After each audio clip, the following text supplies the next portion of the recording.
We're live?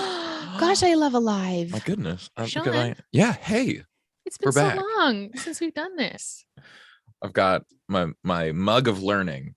It may seem like I've always got a mug whenever we're streaming, which is true, but Yes. I pay special attention to what I'm drinking when we're doing a chat water, because Wow. it's important to stay alert, keep our brain healthy. Good afternoon or evening if you're somewhere else on the planet. Happy time It's zone. Saturday. Saturday. We've made it this far, which is fucking wild. So thank you, everyone. Yeah. And Bananas. Em, what are we doing today? Today, Sean, well, when we were thinking of like, what could we put on Saturday if we get there? Ha ha ha. Hee hee. We'll maybe get there. Thinking that we would, end on Wednesday. I was like, oh yeah, we'll do like a chat water or something. So here we are on Saturday. Yeah, I figured it. Yes, exactly, Tom Gio. It is the final countdown. We have 2 hours and 37 minutes, is what it's telling me now. Let's talk a little bit about why we started Chatwater, because we may have some new viewers in the crowd. Absolutely. Or some folks we haven't made a Chatwater in a long time, because it's been since the beginning of May that we had a Chatwater. So months. Originally, because Blackwater started as an in-home game that we weren't streaming, there was just a lot of history to most of the characters and whatnot that was like referenced, but the viewers never got a chance to see. So we started Chatwater as a way to dig into like the lore and whatnot to catch people up. And I think now's a good time to sort of touch back in, because we are dealing with some very consequential stuff that is like kind of reaching and touching a lot of different things that maybe some folks at home could use a review about. Like, how did we get here, Wyr-Ang-Dun just started up some crazy stuff with Magrin, and like we did a little stuff with Magrin, and maybe people like, how did they meet her? What's the deal with Cinderfall? Garrix, who's that guy? He's a big fire dragon or something? I don't know.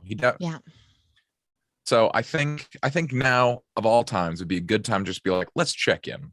Who are the players? Cora Thorngage comes up so much. Oh and my gosh, yeah. Your internet is a little choppy also, my dear. I don't know why. Is it? It is. Just a touch. My gosh, but I'm so confident. I have no idea how to help that. I'll just talk slower and move less, so that if I freeze mid-conversation, we'll let you lead the charge then. No, I think you were on an amazing roll. And I'm sorry to have interrupted you. It's like we have so many of these like disparate threads that are now kind of all because we're up at those upper levels. We're in the last, I would say 1 to 2 arcs of this campaign. If I'm like judging my narrative correctly. Of course, Tim can throw us a curveball, and that is totally his MO to do so, as always. But I think that, we could probably spend today kind of setting a bit of the context for why these things are so important. Why are we freaking out when Callie gets a call from Kamea that Wyr-Ang-Dun has taken over Wyr-Ang-Dun? Like, of course, let's that talk was about done that. on Let's stream. start there. Okay, because I'm gonna pull up my tinfoil hat notes that I sent the group the other night, because that was absolutely. For those viewing, you may remember Magrin, as this was on stream. This was the like person from like like 10,000 an amount of millennia dead city of a dwarven city, and we found this person, Magrin, who was like an apprentice blacksmith, who we then were able to put into a Druger's body. Druger, I forget what how they're pronounced. Which is like which is like a dark dwarf. And then at the end of that had that wonderful like moral quandary of what to do with the Duragar. Because importantly, Magren, this blacksmith, worked at the Hearth of Ages.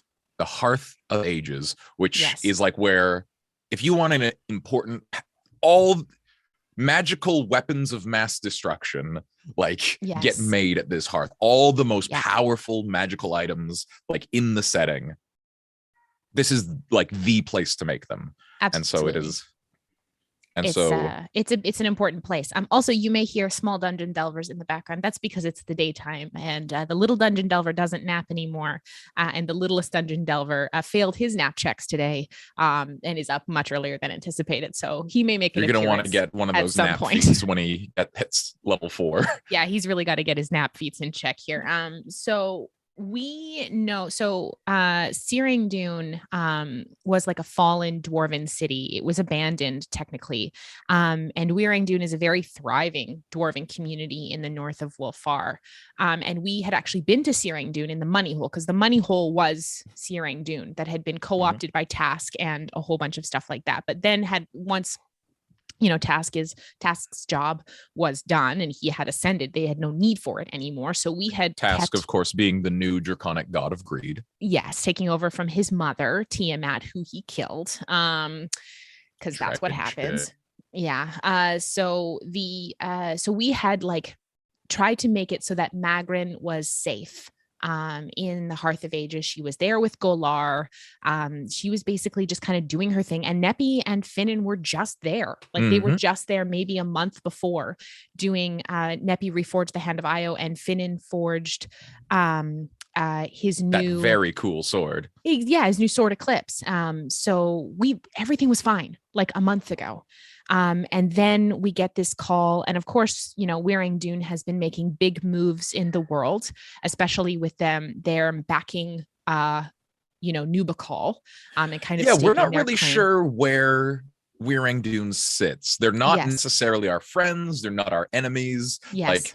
Like correct me if I'm wrong, but they're a little isolationist. Yes. A little bit. Like they kind of keep to themselves. They're and a bit elitist about their society. About we're the best craftspeople. We do all of this kind of stuff. We're, self-sufficient. We don't need anybody. We've been this way for hundreds of years. We're fine. Yeah. Them taking Wyr-Ang-Dun and like the Hearth of Ages specifically and capturing Magrin. It's unclear how bad that is. It's probably not good. Well, I have some theories. Okay, let's talk about it. So this is what we're here for. So for context, we have as I was saying the other night, we have a Slack thread, because we use Slack for all of our like business stuff with Blackwater, that I've just termed the tinfoil hat theory chat.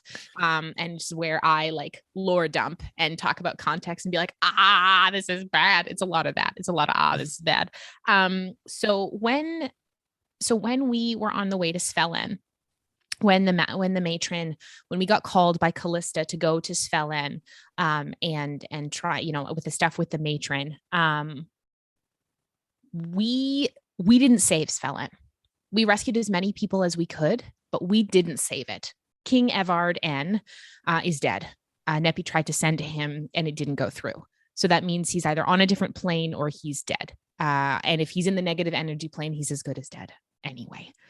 I haven't tried sending to Mira yet. I can't, which is his daughter, was next in line to the throne. I can, but I haven't yet. I'm assuming that she is dead as well, because all of the survivors that were out, we got to the Temple of Cord, and Kern is kind of looking after them now. So after that, we have a small one. He's angry. I'm going to have to tilt my camera up a touch here, because I have a small baby. So you might see a small little squish here. 1 sec. Yes, I know. Are you angry? You want to see mom? Come here, Bubby. Are you okay with being on the internet? Yeah. Okay. All right. Here we go. Consent is important. Baby time. Oh my gosh! Look at him. You want to say hello? Say hello to the internet squish. No, we don't touch the mic. We don't. That's bad mic technique, buddy. Bad mic technique. I know it's very soft, but So we know that this is fucking eyes. I know, he's so cute, isn't he? He's huge. Yeah, do you want to tilt it up a bit more just so that I can do this and we don't want to get terms of service. I would rather not. Do you know it is actually legal to do so? Like I can actually do this on the internet. I can do this on Twitch. Like I can breastfeed on Twitch and they can't terms of service me. Oh, okay. Which is great, but I like for my own sake. That kind of feels like a fucking you're playing chicken, like every like the yes and in me. Yeah, right. Like was jumping at that. I'm like, no, not that's not the joke. That's not the joke. That's better. There we go. We're good. Okay. Yeah. So you might hear small baby noises in the background. So So when Callista gave us the task to unite the Titans and get them to like agree, get the gods to agree, you have to get the gods on their side, blah, blah, blah, blah, blah, all this stuff, the Dawn Prism, all of that kind of stuff. She said some of the gods we had favor of some of the gods, and we don't have favor of some of the other of the gods. I would bet you one of the gods that we don't have the favor of is Moradin, because Felon is his city. That was his, of course, being city. The dwarven god of like foraging and yes. like industry and shit. Yes. Yeah, he hasn't really come up, dear old Moradin. He has not. His seal that he used, that he created in the Dawn War, the Artisan's Hammer, was destroyed by Velsum, and he destroyed it while trying to open the rifts. And so, the two major like strongholds of belief of Moradin were Svelin and Wyr-Ang-Dun. So if, there is no Svelin, then it's basically Wyr-Ang-Dun is the stronghold of Moradin at this point. And my sense is that Wyr-Ang-Dun has retaken the forge to basically be like, we got to make ourselves some god-killing weapons and look after ourselves. Blackwater is no help. This is actually their fault, because they're the ones who freed the matron and they didn't save Svelin. So we're in it for ourselves. And if they knew about the forge and didn't tell people, then that's often like a lie of omission. So my sense is Wyr-Ang-Dun is basically like, we have to do this for ourselves. We have to take, they're trying to look out for their own, and like, honestly, fair. That's totally understandable. But they've of course taken Magrin as the hearth keeper, and the forge master. So they might try and make things for them. Well, I guess we'll see where that leads at the table. Yeah, but that's actually there's your context, viewers. Yes, and also high stakes, and that also holds stakes too, because Moradin was one of the gods, along with Pelor and Arathis, who essentially sealed the Titans' fates. He was one of them who locked them away. Let's dig into this as well, because this is real deep lore, which ties into the Matron of Vengeance and why the Titans are banished to their things. Yes. This is, of course, the Dawn War. The Dawn War, the ever-present Dawn War that touches on everything we do. So the Dawn War, for context, if you haven't seen the lore, which is all conveniently chronicled here on Twitch as well as YouTube for your viewing consumption, is the war that happened about 2,377 years ago. That essentially the Chained Oblivion corrupted the Titans. So it started with Istitia, then Garrix, then Grumbar, then Nakati, and basically put them to war against the prime material gods. Also recruiting like the betrayer gods and the evil gods and stuff like that. So the gods, some were more like excited. Can you nurse properly, please? I know you're watching the stream while you're doing this, but sorry, distractible baby. So the gods went to war with against the Titans, and the Titans ended up like, wrecking some cities or doing their best to really cause some havoc. Akadi was the last in. She didn't want to go to war because she and Arathis were actually quite close. But she Akadi felt like she had to go to war to save Grumbar, which is her brother. So she went in, but when everything ended, Akadi was the first out. And she was basically banished to her, to stay in her plane, which was created for, like, with her, and Arathis like helped seal her there, and she was kind of given pretty free reign. Grumbar had a bit of a worse fate. He was exiled to the wastes of the Scar, which we rescued him from. Garrix was sentenced to slumber in the fire plane, which we've now learned that once he's woken, he will be awake for 1,000 years when he wakes up. So we better be ready for that. And Istitia was doomed to the depths of the water elemental plane, but we have seen her once. Nepi has, at least. We had to travel through the water elemental plane very briefly after we were hunting Delnus Deeprun, the Triton who was working with Sakis. But but yeah, we traveled through the water elemental plane very quickly and saw her. She's a giant kraken, essentially. And so very much looking forward to that. We got krakens in our future. And so, all the gods, the good gods that we know and love, our Pelors and our Bahamuts, they all came together to defeat these Titans and the Chained Oblivion, sealing them away. That's all the Valsoon stuff. But importantly, along the way, what is her name? Mother of Ravens? What is her OG title? It was the Raven Queen. The Raven Queen. Yeah, the Raven Queen, or the Matron of Ravens. Yeah. The Matron of Ravens did run into some trouble, which we are now dealing with. Would you touch on that, please? Absolutely. So, hi. He's just like staring up at me, like, "Oh, this is a good story, Mom." So the Raven Queen was a goddess in her own right. I'm realizing that the bar has also completely cut off my head. The Raven Queen was a beautiful map, and the lyrical sounds of your voice. It's Thank very you so fine much. listening. Very, very fine. So the Raven Queen was a goddess in her own right, the goddess of the moment between life and death, before Nepthisiket. So there was a siege occurring on her patron city of Manta, which we have been to on stream. It's where we had the Battle of Dawn and Dusk, when we had to go bring Cato to, I think he's done, Tim. Yeah. When we had to go bring Cato to the Raven Queen, or the Matron of Vengeance. Okay, you gonna say goodbye, Squish? Can you say bye-bye? There we go. That was right before the hiatus with our young dungeon delver there. Yes, that was. So that's pretty recent history for our folks at home. Yes, absolutely. So the Matron of Vengeance, the Raven Queen at that point, this was in the final days of the Dawn War. Things were not going well for the Titans at this point. They were kind of on their heels. So they like pushed for one last siege at Manta, because they knew that there was a lot of followers of the Raven Queen there, and they were going to be like, if we're going to fucking obliterate one people, let's do it there. So Garrix, like an avatar of Garrix and an avatar of Astitia, attacked the city. And the Raven Queen had kind of sensed that this was coming, and she called for aid. She called for aid like a couple days in advance. She had felt that there was going to be a lot of death in her city. And she was like, please, to the other gods, I need help.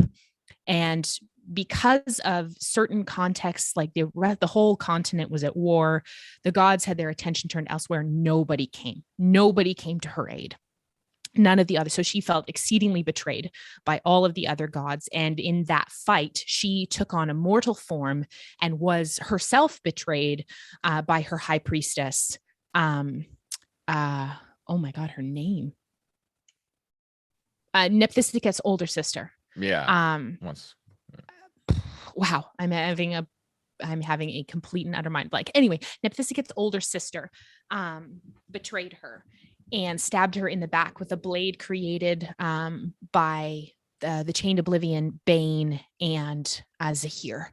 And it killed the Raven Queen. It fractured her. And in an act of self-preservation, Nephthisiket tried to save the Raven Queen by shunting her to the negative energy plane, so she could recompose herself. Because importantly, nothing dies in the negative energy plane. Yeah, it's not living, but it's not dying either. Yeah, so it was pretty clever. But the matron of the Raven Queen did then stew there for 2,700 years, and did emerge quite pissed. Yes. When we by accident banished the Nightwalker that showed up, it brought her back. And so when people are, these NPCs who are very important, talking about, you're going to have to win over the Titans, and then you're going to have to get all the gods on side. Yes. And, some of the Titans might have beef, but importantly, some of the gods may have beef. A lot of it will probably tie back to the Dawn War, and I think quite importantly, the treatment. Thank you so much, Teeny Asilis. Thank you so much, Captain of Lore Club himself. Thank you so much. There we go. Yes, baby brain has got me again. Asilis, that's right. Asilis. Yes. So yeah, the 2,700 years ago for the gods, there's a big like breakup in the friend group, and some people were for it, some people weren't, and so I think we're gonna have some like cosmic high school drama that we are gonna be in the middle of. Absolutely. Well, you know what? If you give me one sec here, there was actually a really important passage that I think we learned a lot about this from Mr. Whispers, or the Whispered One, or the Inquisitor that was locked up in Halora's Iron Lyceum. And there's a passage that she talked about that I think is really indicative that we should touch on here. Just give me one sec. Yeah, absolutely. While that's happening, some other things I want to talk about. I wish I could talk directly to you folks in the chat, but I actually don't have a Twitch up in front of me. All I have is the Zoom. So I appreciate the idea of anything you're saying in the chat. Chat and I are just having a one-way heart-to-heart because I can't actually see what they write. I can, so that's okay. Oh, lovely. Here we go. So this is in the Shadowfell. There is Secrets of the Iron Lyceum, and then it's When Vengeance Comes Calling. There's that one. Here it is. So Letters actually asked when we were in the Iron Lyceum, because we needed some information. The Inquisitor told us that who the matron seeks vengeance upon. That was a question that Letters asked. And he asked, who does the matron of vengeance seek vengeance upon? And the answer was, the matron was created by the blade, Eternal's undoing, knowledge stolen in the service of the Elder Eye, being Tharizdun, forged by the hand of Bane and Asmodeus, and imbued with poison distilled from the blood of Zahir. As the queen called out for help, so when Manta was failing or falling, she called out for help.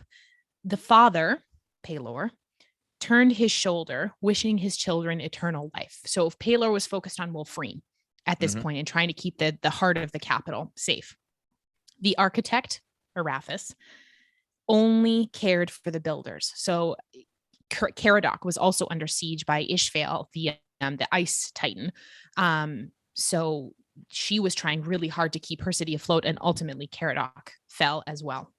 The mother, Melora, is as fickle as the sea, so she didn't come to aid. The moon, Sehanine or Saloon, and her muse, Corellin, were far across the forest. So they were too far to do anything there, because like Manta is way over in the west. No, in the east. Manta is way over to the east, and Sehanine and Corellin are way over in the west near Faway Tavar. Ears far from hearing. The Drake, Bahamut, flew neath the thunder cord to stem the bleeding of those pursued by the undying hunger. So basically Cord and the Bahamut and Cord were doing everything they could. There was no more energy they could spare.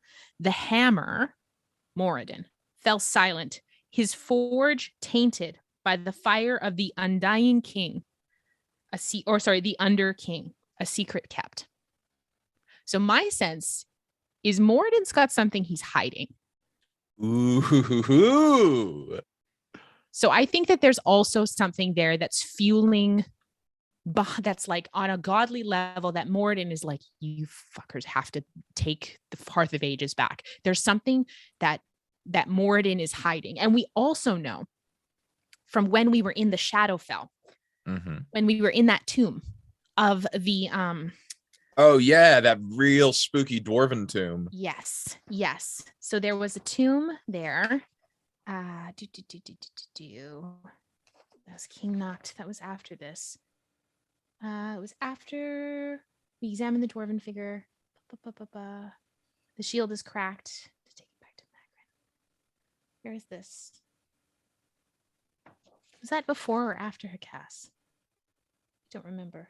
Yeah. We come across a dwarven carved tunnel. We go downstairs. We see this mausoleum. There's a bunch of dwarves in there. The emperor is dead. But it was basically like this: Emperor Ludebeck and the Bloodstone army. None shall rest till our picks find the eyes of Moradin, so he shall never turn his gaze from us again. No stone, no wall, no mountain shall block our way in this life or in death. My sense is that's something. So like, I think Moradin has some secrets, and he's gone on an offensive so that he doesn't have to get defensive. So I don't know. Well, okay, that's really all we're looking for. Here's context. We don't know how this is going to pan out, but it's maybe incredibly relevant to our game tonight, which boy, am I excited for. Because I don't think that we can logically turn our back from Blackwater on.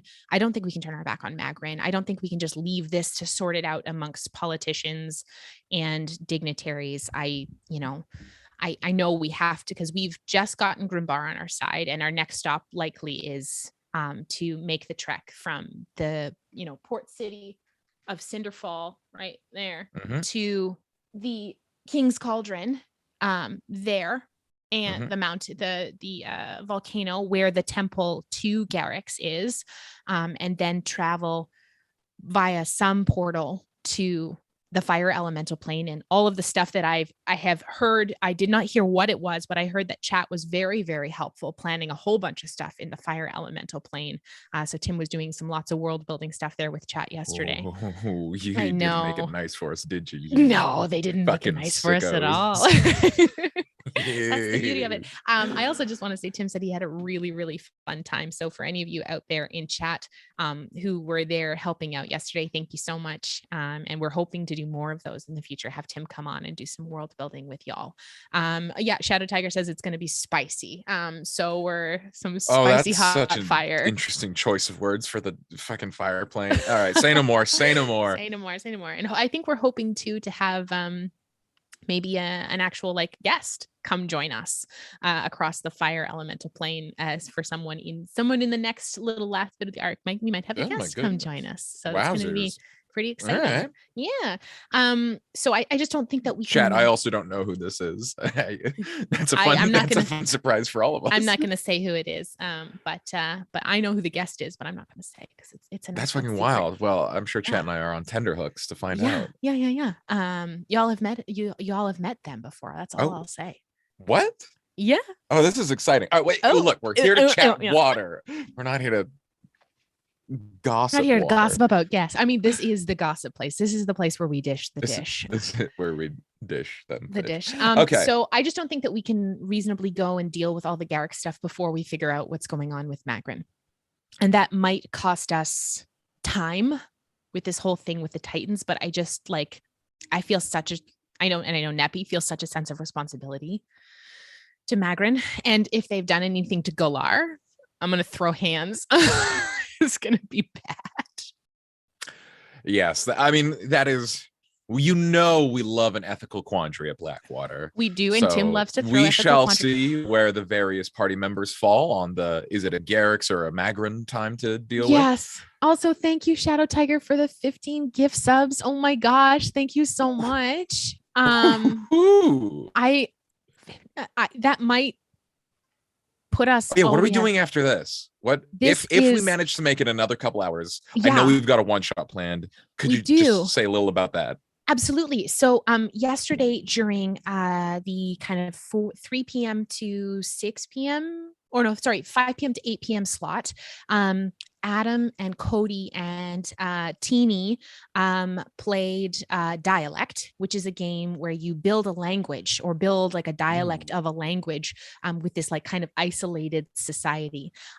So it was kind of a sci-fi setting. I caught bits and pieces because I was in and out during the day. But it was set on a ship, on an arc of a ship, helmed by this kind of prophetic scientist who essentially everyone else had no knowledge of how the ship worked, and he was the only one who had knowledge. So I think they might run a setting in it, using that kind of dialect and premise as the basis of the one shot.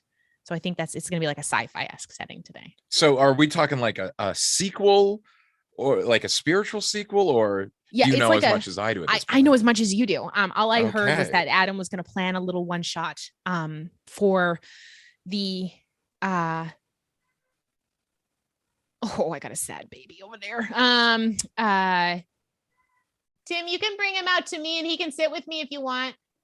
Okay. Say no more. It sounds like if we make it a little more, you might be getting a little Cody, a little Adam, and some very spicy sci-fi. It's going to be some spicy sci-fi D&D good times. It is D&D. Oh, yeah, wow. It is D&D. Yeah. They're going to play an D&D. Extra player. That sounds like a hoot. Well, you should probably join them. That would be so nice. It seemed like the follow-up for the okay. I'm getting hints from chat that it seemed like the follow-up for the dialect game would be like a post-apocalyptic fantasy setting where this like ship like landed and they have no tech, and that's what's happening. Love that. All right. But yeah, anyway, if we should be so lucky to make it that far, that's what's coming next. And we did make a deal that we wouldn't just stop when the timer counts. No, so if we tick over past Chatwater, we'll. I think we've officially done it though. You did it? Because we're at 3 hours and 8 minutes remaining. Fantastic. And I think dollar-wise, like I think we've got that's 284 minus 250. We've got it. You've got the one shot. Great. Good. I'm just glad that gets to exist. Yes. One of the things that has been so fun about this subathon is like, obviously money's great. You know, we've got really cool stuff that we're going to be able to do with that. But more, we came up with all these ideas of fun stuff we wanted to do across the subathon. And it's like, oh, geez, I hope we get to make it to Friday for, this thing or that thing. And thus far, all our dreams have become true. So thank you all for being so amazing. It's pretty fantastic. Just give me one sec here. I'll be right back. Babies, such selfish collaborators. And then there was one. I'm trying to think of other important stuff that's going to like impact the now and the future. Between you and me, chat, Cinderfall comes up a lot. People talk about Cinderfall. It's really important. I don't know a fucking damn thing about it. I know that there's like a lot of like fiery dragonborn out there, but like Letters has ideas about politically, Magrin or whatever. Sean Deppner wants to just do this fucking, we see the map on M's screen, that little fucking lava island in the bottom right. Sean Deppner wants to fuck around on that island so bad. And we just might have to wait just because everybody talks about it. And it's like the one piece of the map that we've spent no time. So that'll be a hoot. One thing I look forward to is when we do have to get Estitia, the water elemental, just Clack needing to exist in the elemental plane of water sounds like a hoot for all involved. Yeah, very good. Oh fuck, we also have to talk to okay, one more thing. The jungle titan is one that doesn't come up a lot. It's all fucking Evasion, Estitia, Garrix, Larynx, Dugatis, but there is one more titan that lives in the jungles, just like somewhere on the planet, and I don't know anything about it. I know that it's a seal for Velsum, and so it kind of came up, but we didn't really deal with it. I don't know where it was in the Dawn War. What's with that jungle titan, Em? There's that big jungle titan that we also have to deal with. Okay. Also, there's just some days where you just miss your mom, So yeah. Hi, bud. You're okay. You're okay. He's camera shy. It takes a while to get over seeing and hearing yourself back. It's your first day. There we go. Yeah, bite on that. Yeah, do that. So Ooptao is the primordial titan of the jungle. So basically what happened was he's a lesser primordial. Mm-hmm. So because he actually betrayed his own kind, so he betrayed the titans. I know, that's very scary. It's very scary. He betrayed the titans and decided that he was going to stay on the side of the prime material gods. So he helped out the prime material gods when the Dawn War was happening. So he got to remain on the material plane. So he is actually slumbering in the jungles of Chlor. And he's like sleeping on purpose? Yeah, I mean, that's just what he does. Was he magically put to sleep, or? No. He wasn't like magically put to sleep. He just he's like living his best destined to live in the jungles. That was like his whole thing. He's been said you can stay in the jungles here, and that's like your lot now. That's what you get to do now. Jacket, get So yeah, I mean, like that's we're gonna have to go find him, and we have a contact who can help us with that. So the Order of the Key is based out of Clore these days, and the Order of the Key, their job is to like keep the Chained Oblivion locked away. I mean, the Chained Oblivion doesn't exist anymore. Oh yes, the Matron of Vengeance did tear him like to she shreds. murked him. Yeah, essentially. Yeah. She was like, I'm gonna get my vengeance against this guy. So which is definitely justifiable. Absolutely like, justifiable. Of all the vengeance to take, the Matron of Vengeance is pissed at kind of everybody. Yes. But dear old Chained Oblivion was most deserving of it. He kind of deserved that, yeah. So Uptau, so a member of the Order of the Key now is actually an old character of mine named Bix, who is a dragonborn paladin of Pelor. So she is based out of Clore, in the city of Azura, and so she's like pretty high up in the Order of the Key these days. So we can contact her about, and the Order of the Key in Clore, they're essentially the like prime guardians of Uptau, because Uptau is also a seal. That's why he got to remain on the material plane, is he was one of the seals of the Chained Oblivion. He got to stay there, and he wasn't one that Velsoon took. Right. So you never found him. So we can go to Clore and find Uptau, because we're gonna have to get him on side too. Them. I am sorry, I'm not sure gender, I'm assuming. But we're gonna have to wake him up and get him on our side also. Oh well, that'll be a bash. Well, that's good. I didn't know any Titans were on the god side.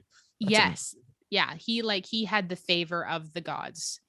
Because were there any gods who are still in the pantheon who are on the Titan side, or did they all become like the bad guys? Were they all the Tiamats and Banes and Ubelixes? I think that there was definitely some of the gods who had sympathy for the Titans. I know Arathis did, for sure. She and Akkadi were quite close. That's why a lot of the architecture in Sural looks vaguely Caraxian, is because Arathis helped create that plane. Are you just more interested in the microphone? Would you like to talk on it? You can touch it if you want. Babies first, mic check. I don't know if a lot of the other gods, I can imagine that Melora and Astitia might have had some relationship, as Melora is the god of the sea and Astitia is the water primordial, but that's just my conjecture. I don't know about any of the other gods. All I know is that when because the primordial Titans created the material plane, and then they created humanity. Humanity was kind of born up out of that. That's very fascinating. Do you want to hold this? Do you want to hold that? Yeah, it's a little dampener, or do you just want to play with it? So they, I think Melora felt a lot of sympathy and empathy towards the gods, because they created the world in which she was held so dear. She's the wild mother. She's the person who like looks after the wilds and the world. But I think she felt a lot of there was a lot of heartache for her in going to war against the Titans who had created the world she loved so much. I know Arathis, another one, as we were talking about before, against the Titans, but Arathis was kind of reluctant to go to war, because war is often the death of civilization, but a pinnacle of industry. So two of her aims pitted against each other. And Pelor was very quick to go to war, being very on brand. Yeah, very on brand. Moradin was very quick to go to war, to protect his people and keep the fire of the hearth alive and all of that kind of stuff. So I don't know what we're gonna get. We shall see. That's coming tonight. It's A&A. But one more thing that keeps coming up, and is we got a big nasty tentacle woman who associates with mind flayers or something. And I believe we met Cora Thorngage just at the start of streaming, dealing with the meat prison and all of that was That was prior to stream. That was prior to stream? We met Cora prior to stream. Yes. So we met Cora at the beginning of the Barmwitch arc, or before the Feywild arc even, sorry. Oh yeah, because we started in like the God's Tomb. I always think that like letters joined the gang when we started streaming. But no, there was some time. Yeah. So but yeah, let's talk about Cora Thorngage and why she is a big bad threat that why she sucks so hard. Continually have to worry about. Yes. So so we met Cora Thorngage when just after Queen Thealia was assassinated, and after the fall of Zacchus. So they were still in the process of picking a new queen or a new monarch. This was the former Queen of Wulfrene, yes, who was then ultimately replaced by Callie's beloved wife, Kamea. But prior, she was replaced by Cora. So Fildo Thorngage was the governor of Barmwitch, who had run Yana out of town, and essentially had Yana marked a fugitive. So Yana was on the run from that. But the Thorngages showed up in Wulfrene, and Fildo sweet-talked and charmed the Council of Wulfrene to get Cora on the council, basically saying, Barmwitch has given you so much aid in rebuilding your city efforts. We have all of the glitter guard here. My wife should be on the council. So Cora got on the council, and she weaseled her way into becoming monarch, essentially. So Cora was Queen of Wulfrene for probably a week before she so she was coronated. And that was just before we descended down into the Underdark and realized that Barmwitch had really been under the control of mind flayers for an extended period of time.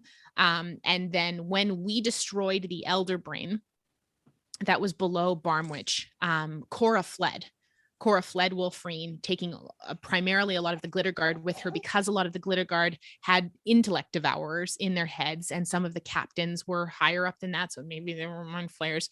Cora, I think, is more than a mind flayer. I think she's like a step or two above just a regular mind flayer at this point. And the mind flayers, importantly in lore, are like not from the prime material plane. No, like they are just straight up aliens. Yes, they are squid-faced aliens that eat people's brains. Yes. So that was just bad. It was just like really bad. And then we didn't really get any closure on it. Cora just and the the captains that she took with her, there was probably about 30 of them, just left Wulfrene and they fled north, and we tracked a bunch of them up from Barmwitch and we into the Crinewood. And then we found this like giant clearing, and there were like a bunch of dead captains with their heads exploded, with spaces between each one. Like there was people standing in the middle. So like a garrison of guards, intellect devourers, and we're assuming Cora left. They plane shifted out and went back to the Astral Sea. And so we've had touch points with Cora kind of throughout the campaign. Neppy likes to check on Cora every now and again via scrying, just to check if she's on the material plane, and it never went through. And then Neppy did sending to Cora once and was like, basically like, you're a coward. What are you doing? Like, you have unfinished business. We're coming for you. We know what you've done and we're coming for you. And Neppy made her, and then Cora made Neppy's brain hurt a lot through that. Neppy with a moment of hubris, but that's fine. So we all have it from time. We all have those. Hey, little dungeon delver, how you doing, pal? You feeling happy? You're chewing on your toy? Yeah, he's happy right now. So that was we're so good out here. So that was so we've kind of had those touch points with Cora, and we recently brushed up against them over the year-long break where we were in the astral plane. But also importantly, what prior to that, something that I think ties into the stuff with Cora is the mandolin. Is the stuff that we've been having with so we found this mandolin on stream outside of Seva Illyria when we went. This was after we defeated Morris Vike on our way to Seva Illyria, before we united Unity and stuff like that. We found this mandolin, which is called Vibrato Mori, And it told, vibrato mori. So it told the story of the Legasis Empire, which is kind of like an extra universe, multiverse society. And there was Queen Eleganza, who is a being of something that was going to try and play a new universe into existence that was all her own and destroy everything else. And there was a thing of like when the aria becomes a duet, I forget the quotation and I can't look it up because I'm holding him, but there was some stuff that was going on that was basically like she took like the souls of kind of like these godly creatures and killed them and put them in a mandolin and was going to try and play a new universe into existence. So I think that has also something to do with Korra. And that was one of the main things that Adonis, because that's also got stuff to do with Adonis, because Adonis is what is called the harmonic keeper. So he is like a bigger entity in the universe as a whole, in the kind of the cosmos and the way that it works. He's someone who kind of keeps all the planes in check. He keeps like the hum of the universe going. And they keep things like in line with the universe, which is where a lot of Yana's magical development was going about, like what's in line with the universe, what isn't. So yeah. And now Kale is traveling with us because he is keeping the mandolin. He's like the overseer of the mandolin at this point, because we've got to keep it. We're keeping it with us while Adonis and Yana kind of work on her magic to try and get her more in tune with the universe, so that we can kind of figure out what this thing is, why it's so out of tune with this universe. But I would bet dollars to donuts that it has something to do with Korra. I think it has to. I think Korra is either part of that duet. I think she's something that's seeking to kind of have a universe for her own. But that's just me. But we shall see. We don't like have anything immediately Korra on the horizon. No, I think Korra's a little bit off, and I think the stuff with the matron is a little bit more pertinent.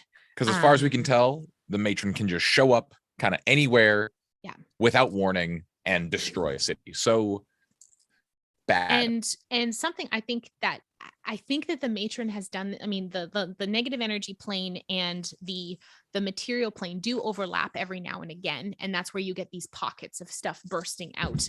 And I think that's what happened with Halora's city of Telekov. I think that's what happened. I think no, baby, you can't touch those cords. Sorry, honey. I think that's what happened, that like her city got, negative energy planed and a whole bunch of people died. And so she's trying to, and that's actually like coming up, or if it's not, like she's trying to stop that from happening in the future. If we don't succeed, that will keep happening. So we have to stop the matron. And also the matron is tracking Neppy, which is nuts. Well, you are wearing her thing. I am. You have that medallion. I am. One of two things that are binding her there, yes, with Kokanee having the other one. The light keepers tend to keep things that bind gods places. It's just wasn't one. No, you have like her fucking medallion that like. I have Death's Shadow. Yeah. Like you've got the ring that's binding her there. I have the ring that bound the chained oblivion. Yeah, you've got a few. I have a few godly things. So you've got the ring that's binding the chained oblivion. Yes. Or he's dead. Whatever. We're not gonna. It's keeping the abyss in check. That's what I'm taking it as. Is that even if he's dead, it's keeping the abyss where the abyss belongs. Yep. And so, what is the seal that you have on Korra? I have on the matron. You mean? Yeah, I have something, a medallion that I crafted with the help of Felorian, who was an Illyrian from Save Illyria, called Raven's Gate. So it is a piece. It's some pieces of the giant stone that's in the middle of Temple Aesonomics, that held some like vaguely magical properties. So I took some of that rock and had Felorian make kind of a cage around it, like a ball kind of cage that Neppy wears, and some of the rocks are inside, to use that as a totem. So that when I cast Power Word Banish on the matron to help bind her to the negative energy plane, that something would help stick her there. And it seemed to work. So cool. Yeah. But then you also have the Raven amulet. I do. So that is what I got off of Aegis, the Displace. I took it off of his body after he was dead. And he then much later was like, no, you keep it. And I was like, okay. So that medallion is the medallion. It's a raven skull surrounded by, it's got 2 raven feathers and a phoenix feather and a raven skull. And that medallion makes me immune to necrotic damage.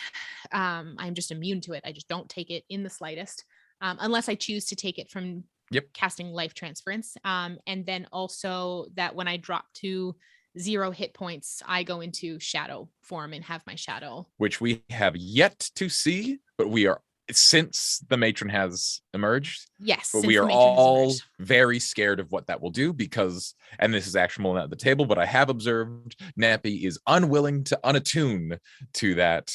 I'm scared. Item, I'm very scared to unattune to that. Also being very scared to have its effect go off. Yes. It's like, I think for me that it's like, I am scared of that it's like, that Neppy needs to keep that tether to the matron of vengeance. It's like, keep your enemies close. So that kind of ethos of like, if at least if I have this on me, I have some sort of like, at least it's on me and not on other people. Right. Let's keep her eyes focused on me because we can actually deal with her. And rather than on like other people, or she's just like, and I think once the stuff with the matron is done, like she might unattune to it and just be like, get rid of it. I don't want this anymore. But it's also a very helpful item. It like helps cancel it. So like my narrative is mixing with my crunch at this point. Cause like it helps take out so much damage for me. We'll see should we be so lucky as to deal with the matron of vengeance, if we get all the titans on our side and the gods allow them to come to the material plane and we get those super boxes. What is the item, the MacGuffin that we need to tie it all together? The Dawn Prism. We need a Dawn Prism. I have no idea what a Dawn Prism is, Sean. Neither do I. We don't even know where we need to go to get that. No. But once we check off all that on the list and we're able to fucking deal with the Matron of Vengeance, then we can decide what becomes of that medallion. Exactly. And then we'll just have to deal with Cora afterwards. And then it's all fine. Breezy. Easy, breezy, beautiful. No Blackwater. problems. Easy, breezy, beautiful Blackwater. Sean, what has been, I want to touch a little bit too on what has been like, how has Letter's journey been going for you? Like his like journey towards paladindom, like that's been so cool to watch as a fellow player at the table, and I haven't had a chance to like hear you dish on it. Well, yeah, I mean, a lot of it's A&A, I know, but yeah, and it is still ongoing. But something that I think can certainly be talked about is, and something that viewers of the show have seen since we've been streaming, is Letters' discomfort with divine beings. Yes.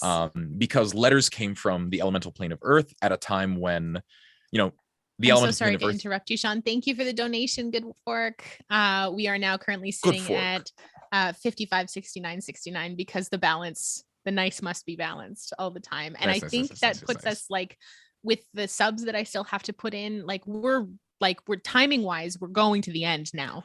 But it's coming home. We're going home, but we are very, very close to our donation total to like, thank you all so much. You guys are outstanding. Thank you.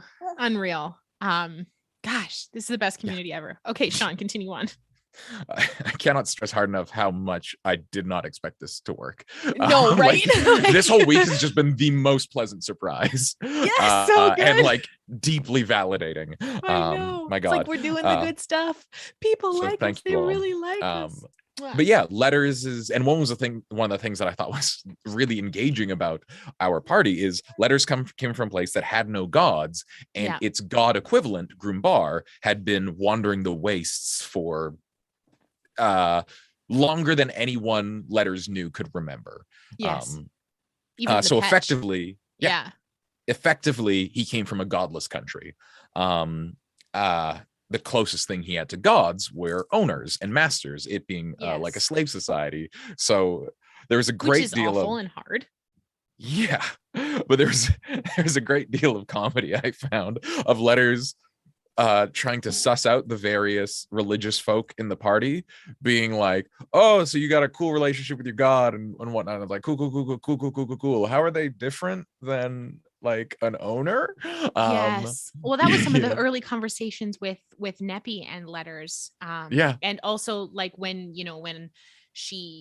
when Neppy offered you like be like, hey, if you want to become a paladin of Nephthisicat, like you can do that. And you were like, I can't work for her. I can't work for her. She We can't had be that my whole boss. conversation with Nephthisicat. Yes. I was like, we can do like a collaboration, but like we can collab, but I won't work. You're not my boss, Yeah, you're and not my boss. She's like, well, collaborating. I mean, this is something that hasn't come up a lot, but like is I think implicit in a lot of the stuff that letters is pretty anti-hierarchy. Absolutely. Letters is mutual sidekicks with Clack, like that from the off. It is like, no, we are together. And even like the way the Dresda Trading Company is run is quite decentralized. And so like just a lot of the inherent ways of how gods function in D&D are really unappealing to letters. Yes. But the journey, when we talk about this journey to paladinhood, is the impact that folks like Neppy and Callie and Kokanee have had on letters and his own, like just the good that gets done with their type of magic, because divine magic is like, well, it's just that, it's divine. Yes, and Letter's relationship with his magic, though he loves it, he loves being wizard, he loves it, but it's so tied in to hurting people. And it's like, you can make the world a better, like the way that Letters makes the world a better place is by hurting people who would make it a worse place, which is kind of like preventative medicine, but it's not. If something's broken, he doesn't have a lot of ways to make things better. Right. He can stop things from getting worse. And yeah, so there was a great deal of confliction with that. And so this opportunity of like learning that there's a place where, Minotaur have just existed for time uncounted, and like being able to connect with that, and then finding out the interesting thing, and this is what we touched on like last episode, is with, I really can't talk about it yet because Letters is only a first level paladin and thus doesn't actually have access to divine magic. Is it that level is something 2 that you get access to divine magic? You can spellcast divine smite and a fighting technique. Paladins really pop off at level 2. Yes. But at this point, Letters has not developed a deep enough has not developed a deep enough connection. Like he can do the lay on hands, which is a type of magic. Yes. And I think it was such a powerful moment for me as a player who knows that you and Letters have been going through this kind of journey with him simultaneously, of like when Letters used lay on hands to bring Kale up. Like that was a beautiful moment for me. It was absolutely delightful to watch Letters step into that rather than from a place of desperation like he did with Clack in the Battle of Dawn and Dusk, but you like taking ownership of like, this is something I can do. I've got it, which was really, really cool. And so what I can speak to that is, and what is very enriching for both Letters and myself, is that divine magic, like I think by definition by definition, it comes from a different place than arcane magic. Yes. Which, wizard, any 4E fans out there, I love that they broke up the different magic into martial, primal, divine, and arcane. But in 5E, all arcane magic, we're talking about our wizards and our artificers. Yeah. It's all intelligence based. Yes. And for clerics, of course, it's wisdom based, and then For paladins, it is charisma based, and cool. And the way those skills manifest in 5e, like when we talk about saving throws, intelligence saving throws are your ability to like think through a thing. It's all the illusion stuff. It's like your ability to see that you're being tricked and whatnot. To logic and reason through it. Wisdom saving throws are your like ability to like overcome. It's like willpower, Yes. I'm not going to be afraid. I'm not going to it's like your ability to like, honestly, yeah, just like stand your ground in the face of, it's like courage and like kind of everything that it fundamentally it's willpower. It is your willpower. If you were a Green Lantern in 5e, you would have high wisdom saves. Yes. And then charisma saving throws, which I think are the least, one of the least utilized saving throws. Which is interesting because like banishment is a charisma saving throw. I know. You want that side now. A charisma saving throw. We've talked about this on like DM, that DM circle show that we had talked about behind the screen, is because I had a hard time understanding what it is. It is your fundamental understanding of self. Yes, your sense of self, for sure. Your charisma saving throw is how confident you are, like what you are. Yes. And so to cast spells from that place, and this is something that we have seen with Callie's growth, is like Callie has grown into themselves and become more confident and be like, yes, like when we first met them, like she was really kind of iffy and whatnot, and then she got married, and now she's just like powerful. She's like, I'm here, I know what I want to do. And like, yeah, that is a charisma based character. Absolutely. And for Letters, who has relatively low charisma, he's proficient in the things that he needs to be, which is mechanics and narrative, because he trains for everything. But his fundamental base set of charisma is only like a 13, which is good but not great. It's enough to be a paladin. It is just enough to be a paladin. Just enough to be a paladin. If it was any lower, he just mechanically couldn't. Which I also really love. And so yeah, to go from casting spells from here, which is really like, I can think my way around this, logic based, like work, and then to affect the world from a place of like much more central of like, I am this. Yes. And doing it is, it's like coming from your gut rather than from your head. Exactly. It's not even like a head versus heart scenario. It's a head versus gut. Yeah. What is good fork? Good fork. Did someone just donate again? I just saw, oh my gosh, good fork in the chat. What happened? Good fork. What good fork just donated? They can't do that again. You cutlery. Thank you. Well, thank you very much, good fork. Oh, thank you so much. Thank you. You're so wonderful. Thank you so much, everybody. Oh my gosh. Yes. And we will happily write. There's so many good rewards. If you don't know what the letter is, Good Fork is talking about a letter, someone writing a letter for you from in character, an in canon letter. And I know I'm going to be writing a bunch of fanfic, and I'm really excited about that. An in canon piece of fanfic. I've written a couple of those letters, and I really quite enjoy them. Yes. Well, I'm sure there will be more coming, because Letters is a fan favorite of a character. Lay it on me. But yeah, just the idea of acting from a place of like self rather than like thought is something that's quite close to me, in terms of like, I am an actor, and like a lot of acting training is just like dangerous therapy, because it's like so therapy is therapist work. Training. No, but I mean, like it's a lot of like therapy like work run by people who just have no therapy training. It's just like really kind of like digging into stuff by people who are like, maybe they're good at it, maybe they're not. No one here is qualified. Anyways.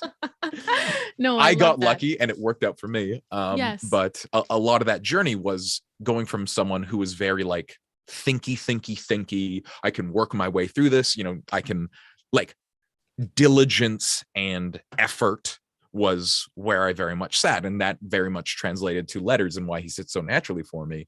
And through acting school, and like good acting doesn't come from this, it's helped with that, but it comes from here and like feeling genuine things. And so that transition from being a wholly like intellectual person to like then actually like landing in oneself and discovering oneself from not a theoretical sense, but just like an existence sense, is it's something that I'm deeply enjoying exploring with letters, and was genuinely unsure whether it would work out that way or not.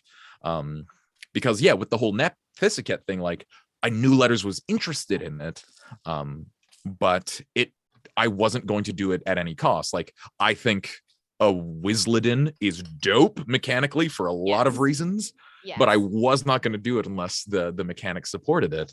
Absolutely. And so that was the fun thing.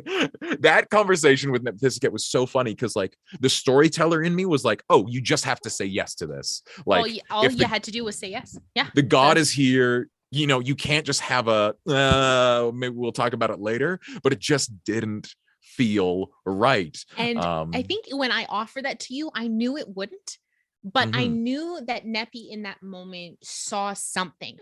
Like I saw it, that letters was like, there's something there. And whether he takes this or not, if this spurs on his self-discovery or his questioning about it, because if not this, then what? You know what's funny about Nepthysiket is we haven't met a paladin of Nepthysiket yet. No, there are some.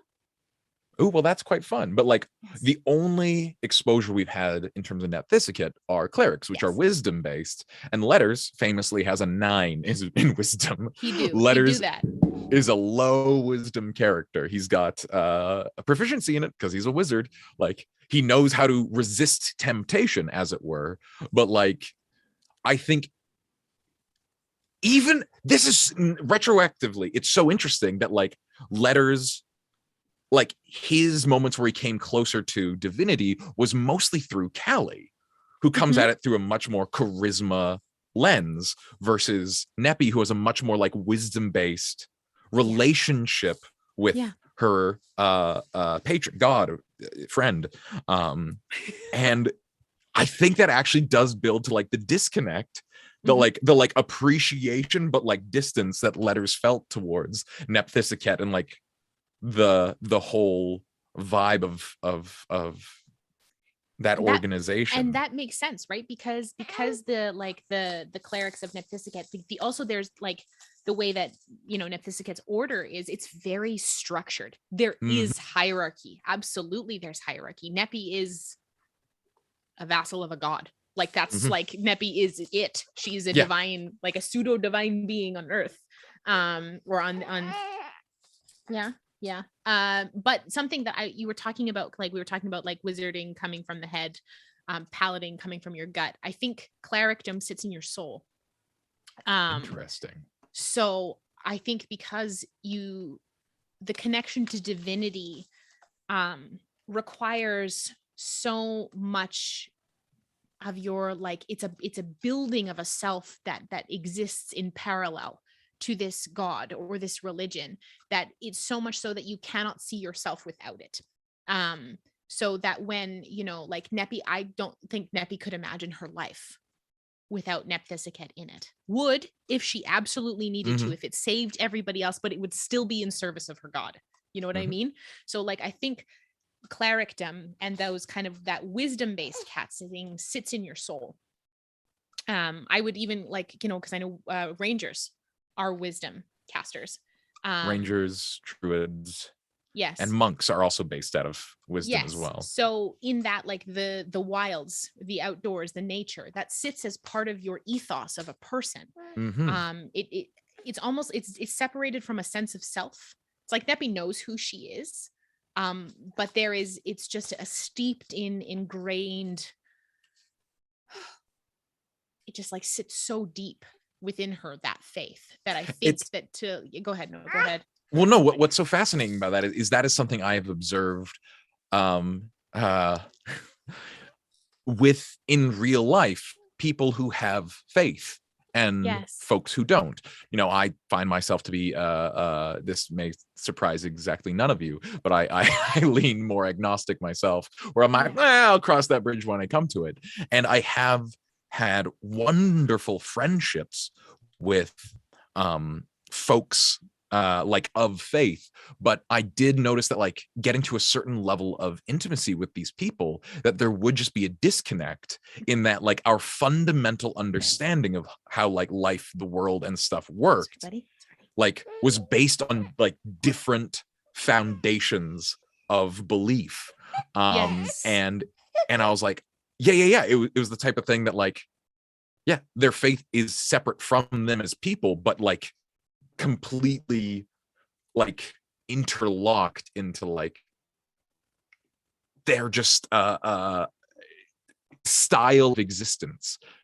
So yeah, that makes a great deal of sense to me, and I like conceptualizing wisdom and like specifically wisdom based magic in that sense. Yeah. Because like when you think about like, yeah, go ahead. No, you go ahead. You finish your thought, because I have a thought to go. Just like it. Druids, like druids for me, like they are so like they are always just like so tied to like nature and the natural process, but you know, they exist separately from it. But like you couldn't, if you take that away from them, then they're like, they would still be a person, but they would be like it. You're not the person that you are with it, right? Like you have a sense of self, you know who you are, but you know, I think about it. I spoke about this a lot in the episode on clerics that I did with the 3 Black Halflings. Spoiler alert, if you haven't heard my episode with 3 Black Halflings, please go listen to it. Jasper and Jeremy and I jammed on clerics for like 2 hours, and it was so awesome, because they're, spoiler alert, my favorite, surprise to literal no one, my favorite class. So clerics aren't about religion. It's about faith, and it's about belief. Clerics are about belief, which I think is something really, really beautiful. And belief is something that you feel in your soul. Like if you believe in something, if you truly like purport yourself to a cause or an ideology, that comes from like, I don't know where your soul sits, but it's like in there, right? Like it's not just something that kind of is like, I don't know, it just feels deeper and different, not deeper in a way that charisma based or intelligent based magic is not deep. It's just, I think it's just different. Which is something that appeals to me, because similarly to you with the stuff around acting, as a therapist, you can do therapy and not feel it. You can do all of the mechanical parts of being a therapist, and I can do these interventions, I can talk to my clients, I can do assessments, blah, blah, blah, blah, blah. But the beautiful moments of therapy, as I think that like the moments that I think for me have clicked in, like they've ticked the same emotional boxes as I think I've gotten experiencing some of the emotional stuff through Neppy around her faith, is when you almost like, you don't throw everything away.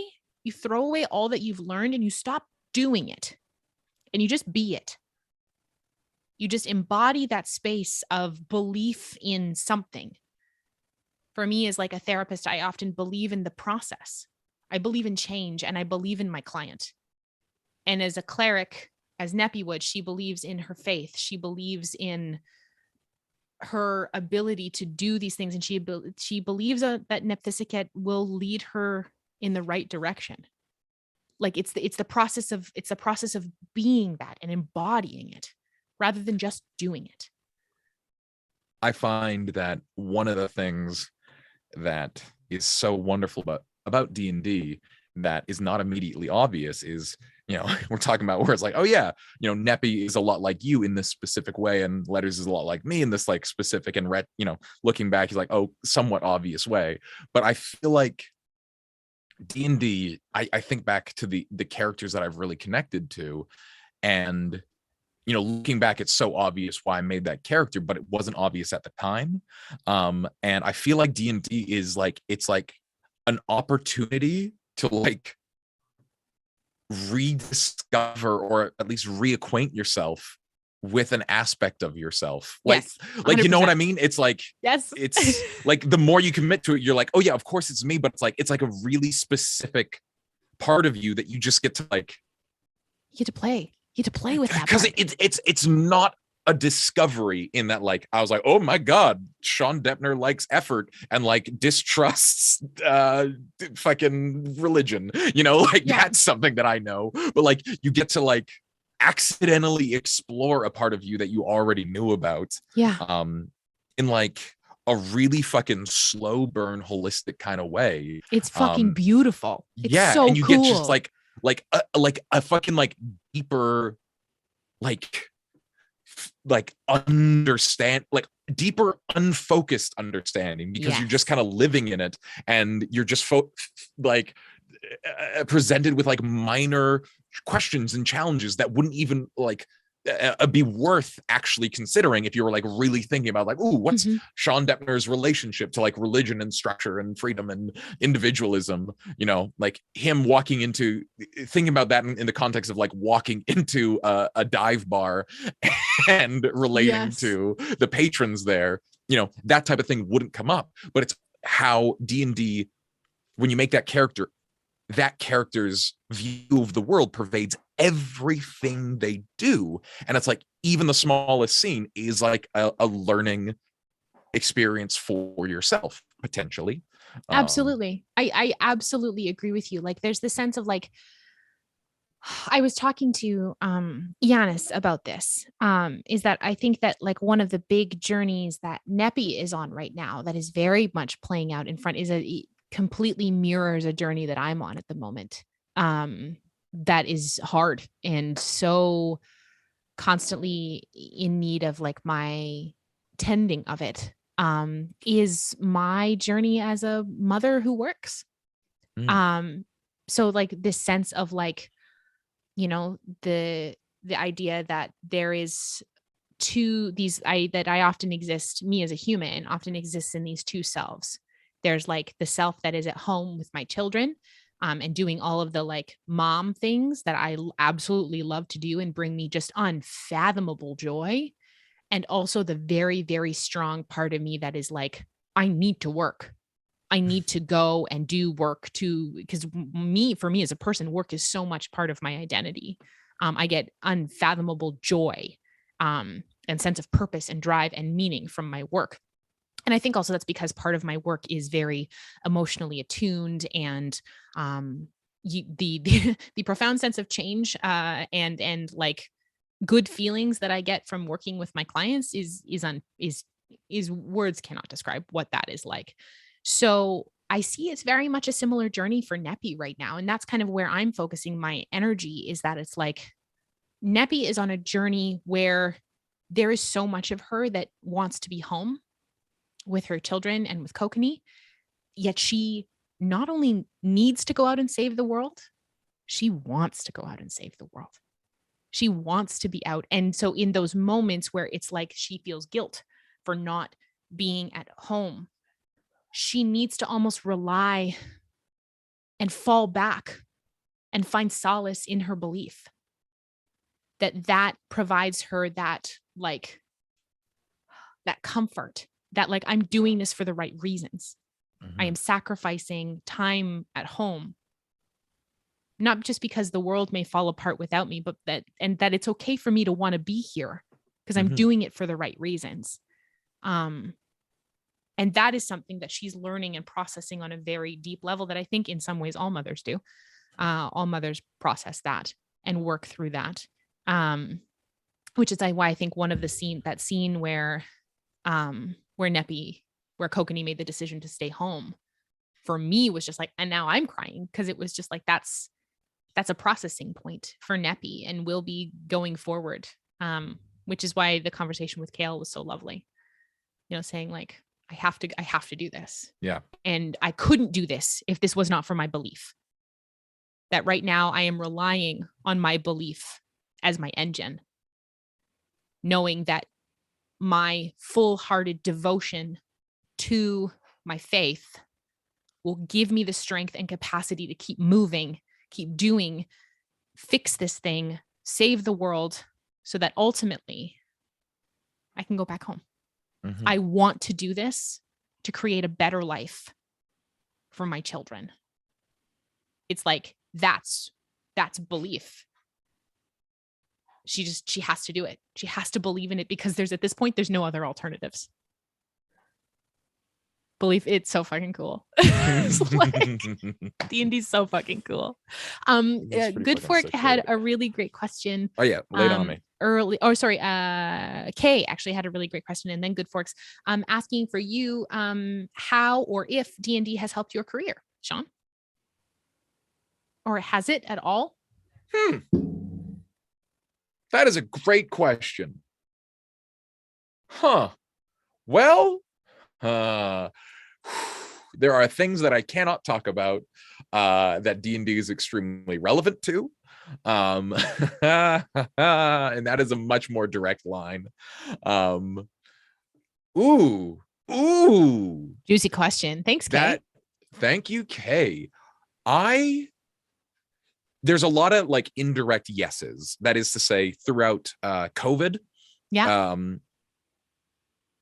I went from a very busy time in my life where I was just on set like weekly, which for like half a year, which had just never happened for me before, to literally the deadest time in like a century for the film industry. As long as the film industry had existed here, it had never just completely shut down for like a year and a half, and that was really tough for me. And so just having this place, which became a performance because we had literal viewers like your wonderful selves, that was incredibly useful to me to just like exist and like still have a place to do a thing. But I think in terms of D&D and acting,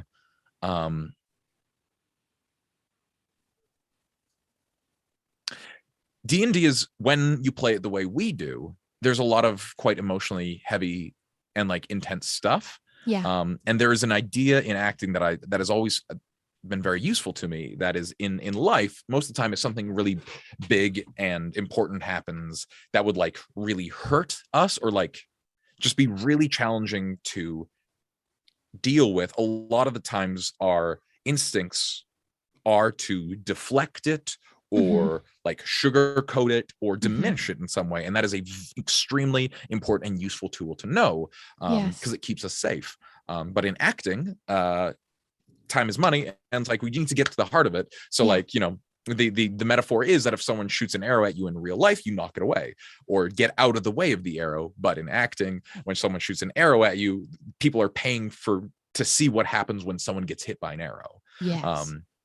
And so in the D&D that we play, as much as possible, when things come up, it's like you just have to steer into it. And that has led to some quite challenging moments, you know, with the Golar and Magrin, and even when we were with Valsoom and fucking Neppy made the deal with the Raven Queen to begin with, like there's shit like that. And so that experience of like letting the arrow hit you is a skill. And the more you practice it, the easier it becomes. And so in that sense, this type of D&D here has been very useful as an actor, to just keep that tool sharp and a place to play. Funny enough, though, the voices, I have a hard. I think D&D helps as an actor in a very indirect way, in that it makes me like a more functional human. But I think the skills that I use as an actor and the skills that I use are in D&D are similar, but not direct one-to-ones. Right. Yeah, would be my answer. So like, yes, just not as directly, but maybe I will be able to talk about how extremely directly it does in like, you know, a year or two. Fingers crossed. If certain that's things the same thing that I'm thinking about that you've told me about in the past. There's at least one thing that you know about. Amazing. And then there's been a couple things that could have been a thing but didn't, because the industry is weird, but I can't talk about those either. Okay. Secrets, Mr. Whispers. There have been times in my life where me being into D&D would have very directly helped out, but you know, the Netflix had the Umbrella Academy, so it's fine. There's that. And that's a reference that only I and people I know. Why am I saying that on the internet? The point is I can't talk about it. We've all been on the internet so much this week. Stop. I can't talk about it. Talk about it. Don't make him talk about it. Good Fork had a question for me. Do you focus on a particular sect of therapy? I do, actually. I am. We've talked about this a little. Yes, I'm trained in a type of therapy called dialectical behavior. I mean, I'm trained as a generalist as well in many different types. So like CBT, ACT, a whole bunch of different other acronyms that end with T because that stands for therapy. But primarily the therapy that I use is called DBT, dialectical behavior therapy. It blends cognitive behavior techniques and mindfulness, as well as a bunch of like crisis intervention techniques to help stabilize people whose life feel really chaotic. I've talked about this, I think, a lot on chatWater, as I did before. But the population I work with the most is folks who are at risk of hurting themselves quite seriously, whether through self-injury or suicide. And I also focus on, I'm a therapist who's trained to do RPG therapy. So I'm trained through a wonderful organization called Game to Grow, which uses D&D as the therapy vehicle. So I'm you do the D&D and you do it in a way that encourages therapeutic growth. So that's what I do, which has been great. It's like I get to marry the hobby and passion that I have in the work. So nice. It's so nice. But yeah, thank you for that question. Marta had a question for us. Sean and Em, I asked Tim this last night during his session prep, but now I want to ask both of you. If you guys didn't play Letters and Neppy, which other Blackwater characters would you want to play? Whoa. That's a great question. I want to play Clack, dude. You want to play Clack? Giant soul sorcerer? No, you can say that. Absolutely. That's not cheating. No, the idea of playing someone who just has no abilities. Like a class is just whole thing is like I'm kind of durable and all I have are magic items. Yeah, that sounds like a hoot. But no, let me think a little more seriously about that. I would want to play Kamea. I want to be a druid. I love druids. Druids are so great. Kamea would be super fun. Plus being Callie's hot wife, that sounds great. I've never, ever, ever, ever, ever considered playing another player's character. This question is fucking buck wild, and it's so simple, and it's like wild to me that I've never even considered it. That's so nuts to me, because that's kind of asking like, can I be you for a bit? Yeah, if you couldn't be you, which of your friends would you want to be? And I'm like, Adam DeMarco, probably. We kid. We all want to or be maybe Adam we DeMarco. don't. I don't know. I never thought about it, but it'd be a good one. I love that guy. But yeah, playing as someone else's character, because everyone's the way they play is such a reflection of them that it's. We can say which NPC would you want to be? Well, no, I want to dig into this because this is a really challenging question, because it's like, I wouldn't want to play anyone else's character because then I feel like I'd be an impersonation of the person, or I feel like I will be doing character justice, because I don't look at anyone's character and be like, ooh, I'd like to play that because like I could do it better, which is how like most of the times when I want to like take over for somebody, it's like, let me show you how it's done. But that is like so far from the experience of playing D&D with particularly this party that it's. Well, I think something that's like really beautiful, and I know I talk about this a lot, is the space that we are given to explore and play as humans at this table is really cool. And I know you talked a lot about like that D&D helped make you a functional person through the deepest depths of the pandemic, and like agreed. I was working straight through. Like I think I didn't take a week off. But there was 1 week where my program kind of like shifted and we had to move everything because we were fully in person. Like I was going to schools, to my office, to hospitals. Like I was doing that. I was driving, doing all of that kind of stuff around. And then it was like, you're at home all the time. Do your sessions either over the phone or over the internet, which was a super hard shift for me. And I missed going into the office. I missed the separation, but having our game and putting our game online was just basically like, okay, I can step away from that for like a couple hours. And I remember that when it was like really bad for you, and you were just like, thank you all for just allowing the space to exist, because boy, do I need it. Yes. Yeah. When shit got really hard with like, because I work with young people primarily, right? Like there were so many young people out there that my clients that were just like terrified, weren't in school, couldn't function, didn't go back to school after spring break. So the teachers are all over the place. So their students are all over the place, which is totally understandable. Parents are concerned and worried. Everyone's scared. And I needed to be the okay person. As the therapist, I needed to be the person that says, hey, we're going to get you through this. And not to mention that we're going to get you through this and you're going to be alive at the end of this thing. So having to be the like solid, stable person for 25 people, as well as like being a solid, stable person for myself and my family was a lot. So when I got to take Emma off, I just got to be like, not Emma, Neppy. When Neppy knows what to do, Neppy has an answer. Neppy's confident and sure of herself in everything she does. And like, she has her just giant well of faith to fall back on when I, Emma, don't have, like, I believe in a lot of shit, but not as strong as Neppy does. So in a lot of those ways, having Neppy supported me through that. She was a best friend in those moments. Tiana and I, our artist, have talked a lot about, like, if you could draw a portrait of yourself and your D&D character, what would you be doing together? Like, it was you and your D&D character. And it would honestly be like me and Neppy back to back, just like leaning on each other. Cause I think D&D supported me through, D&D has supported me through times in my life when I have just been like, I'm losing the ability to can. Like, this is hard. I picked up D&D. I talked about this on Thursday night. And like, I started D&D when I had like just received a like series of like rejections. I had lost out on some really big opportunities, was, second fiddle in a bunch of stuff where I needed to be first fiddle to do the thing.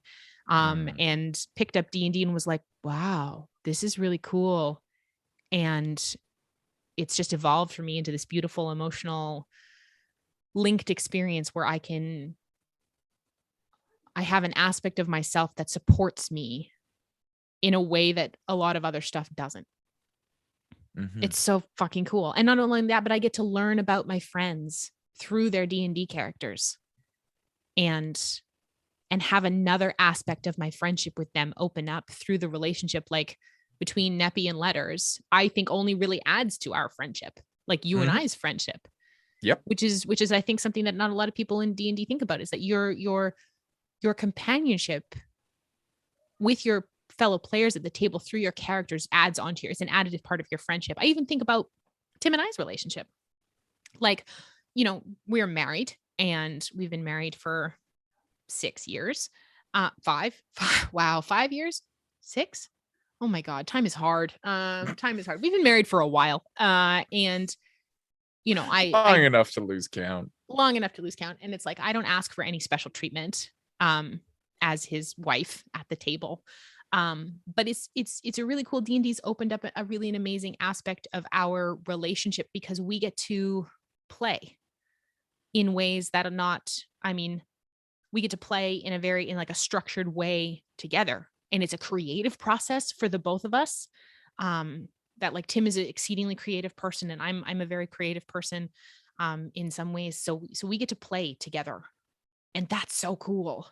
It's so cool. Like, Tim and I will just jam out about stuff, or he'll be like, I had this really cool idea for something. You want to hear it? And my answer is always, yes, please. Yes, I do. Yes. Or I'll be like, hey, I had this idea for this thing. It's like, Tim's like, cool. Can we text me that or email me that? And I'll add it into this thing. So I think it's D&D is such an additive experience for yourself as an individual and for your relationships with other people. It's wonderful. Yes. But I did come up with the answer. Okay. I think the character, not someone else's character, but the character that I most want to play, and I think we could all agree would be an absolute hoot of a time. Blackwater Blackwater playing those 4 dwarven ghosts that have to keep Blackwater keep, as Codus like is our quest giver. I Amazing. think if we ever just, I know we have so many fucking one shots that we're doing monthly, like out of this, yes, but just like those 4 ghosts dealing with some minor threat to the keep, sounds like a hoot, with Codus being the boss, because we don't know anything about those ghosts. We never talk to them. No, there's just 4 dwarven spirits who keep our place safe, and we have Codus leading the charge. I would love to explore that world. That sounds so fun. Yeah, it's I want to play that, or I want to play Jar's governess. That would be a good one. I want to play Tad, the bar keep / manager of the Blackwater Bar and Grill. Yes, Jar's governess would be so funny. There was a one shot that we were going to do this week that we just didn't get around to, just with scheduling, called Wizards and a Difficult Jar to Open. Oh, that did never get made. And I was going to run it, and secretly the conceit was going to be is that there was all of you were going to actually be Jar's like secret service people that were like running after her, like you were protecting her as she like went on her adventures through the city. And you were going to have to like protect her from a whole bunch of things, but not be noticed. Oh, so it wasn't a literal jar. It was that jar. Was one of the conceits, but I was like, the actual jar is so much funnier. Like that's so much better. Yeah. Just the idea of like 5 level 20 wizards and a pickle jar that won't open. That was the whole idea of the, all the stuff that hits the cutting room floor. My goodness. I know. And then if we ever do one of these again, there'll just be more. There's just more. It's just. Anyways, there was one other question. Yeah, there was another question that I saw that came up here. Yeah, thank you, Marta, for that question. That was just so I love when someone hits me with something where it's like, oh, that sounds very basic, and yet I've never considered it. Yes. If actually, I don't think there was another question. If there are any questions out there in Chatland, please feel free to throw them forward. Would love to answer them for you here. And thank you all for like being around here and hanging out with us. Chatwater is like a delightfully lovely time. Oh yes, the portrait question. What would Letters' and Sean's portrait look like? It's funny because I always imagine Letters being bigger than me, but technically he isn't. He's 5'10", minus the horns. I'm 6'2", but he would be broader. What would we be doing? Yeah, you are. Yeah, you're tall. Yeah. What would Letters and Sean be doing? I mean, I love the idea. I think one of us is giving the other one a piggyback for sure. Yes, that's our energy. Because he's so much stronger than me. Like we couldn't actually wrestle. I think we'd both have a good time doing that, but it just wouldn't be a competition. Yeah, piggybacking for sure. Did somebody make another big? Because with the subs and stuff, we've officially hit 6 o'clock. Fuck we've officially hit 6 o'clock. I think we've almost because that's what $131 is the last little bit. And if I calculate, what's that? 50. Hold on, math. Let me see here. Let me math this out. That's 30. 284 minus 255 times 72. Yeah, we're plus. Gosh, oh boy. I don't do math other than D&D these days. Yeah, we're like $60 away from the full goal if I add in those recent subs from today. That's it. It's absurd. This is absurd. Thank you, internet people, chat audience. James A, can you? That is a great question. If Nepping and Letters had to be a class, what class do you think they would be? What do you mean? Because what do you mean if they had to be a class? Tell me a little bit more about that question. Like a different class? A different class? We had the hard pivot. Okay, this is the one. This is the one. They are still them, but it's like an Elseworlds. Okay. We're like, yep. Fucking, we got that new Spider-Man coming out. We're like, Doc Ock looks slightly different. We got Jamie Lee Foxx back, and he actually looks like Electro, and that's dope. What is the alternate present? For whatever reason. Oh my gosh, Fairy M Weather just gave out 10 subs, and that's fucking ticks us over the top. That's it. We did it. We did it. Community. You did it. We hit 5,800. Holy shit. Wow, that's And unreal. Teeny, what did you guys? No, we already made it. Stop. You did. Chat, stop. You did it. You did it. Holy Lordy. fork. Fuck a duck. That's so silly. We did That's it. so good. We did it. Shit. Fuck a duck. Jesus H. Mother of God. I know. What is this? What you guys, this community is. You know what this feels like? This feels like being like, you know what it is? It's like there's a frozen lake and it's like real early in the winter and you're like, I'm gonna fucking splat. Like I'm gonna take 2 steps out and it'll just crack and I'll walk out and I'll be like wet and cold. And then you just keep walking out and you're like, and then just like some people from the internet just give you ice skates and you're like, holy fuck, no way. Yeah. This is unreal. This is unreal. Community, you have blown us away. We never thought, like, I think I should have known, because it's like when we started this thing, we thought, well, I will put it on the internet and our parents will watch and maybe a couple friends and that'll be it. And then here we are almost 2 years later, 75 episodes in, and this community has raised $5,800 for us to keep doing this thing. What is life? What is this? Life is good. Life is good. Thank you so much to this. Like, we're going to all just probably have a good cry on the internet tonight for episode 150 or session 150 and episode 75. Yeah, fuck. I don't know words. Thank you, community. Thank you so much. Yeah, like what? I'll just answer the question. That's what I'll do. Answer the question. We'll keep it moving. I think alternate dimension letters, hard druid. Hard druid. Justify that for me. Well, like, you know, it'd need to shift around his stats because, like I said, he's a 9 in wisdom, but like a more wisdom based letters, just like, because letters, no matter what, would need to be able to get rowdy. And I think letters would be less so if he couldn't do spells. Letters loves to spell and he loves to get rowdy, and that is just where druids sit. Like the idea of like every fight being like, I'm gonna be a big worm, or just like being like, I'm a bear. Like, yeah, I'm a bear. Watch out, I'm a giraffe, and I'm gonna bite this thing that's flying. Like I think letters penchant for like violence, chaos, and creative use of spells not in the way that they are intended lends itself pretty perfectly to druidism. And also just like the branding would be so good, where it'd be like a lot of leather, which is kind of fucked up. It'd be not cow leather obviously, but like I think it'd be like a little Mad Maxy in terms of like his design. We love a druid letters. We'd call them runes.